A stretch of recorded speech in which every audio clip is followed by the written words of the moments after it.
దేవుడి సన్నిధికి వచ్చేస్తే సంపూర్ణ సంతోషం పొందులో ఉన్నారా? ఎంతో మంది దేవుడి దగ్గరికి కూడా వెళ్ళి ఆత్మహత్యలు చేసుకుని కూడా చచ్చిపోతున్నారు కొందరు బయటికి వెళ్ళి. ఎంతో మంది దేవుడి దగ్గరికి వచ్చి వాళ్ళ అంశాలు మానట్లే, వాళ్ళు పరమొక మాటలు మానట్లే, వాళ్ళు లోకానుసారం వ్యభిచారం, దొంగతనం, రకరకాల పనులు మానట్లే.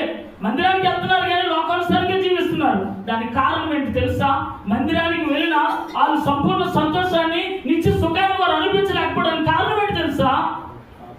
ఒకే ఒకటి, వాళ్ళు చేయలేని పని ఒకే ఒకటి, దేవునికి వెళ్ళి వారు ఆరాధించట్లేదు.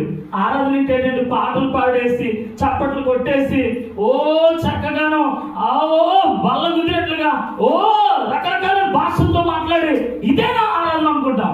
ఆరాధన అది కాదు. ఆరాధన అంటే అర్పించుట అని అర్థం. ఆరాధన అంటే అర్పించుట.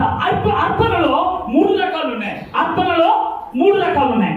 మొదటిది నీ దేహము దేవునికి ఆలయం చేయడం, అంటే నీ దేహము దేవుడికి అర్పణగా ఇవ్వడం. రెండోది అర్పణ, నీ ధనము దేవుడిని తెలిసి ఆ ధనాన్ని దేవుడికి ఇవ్వాలి. మూడోది నీ సమయము దేవుడిని తెలిసి నీ సమయాన్ని దేవుడికి ఇవ్వాలి.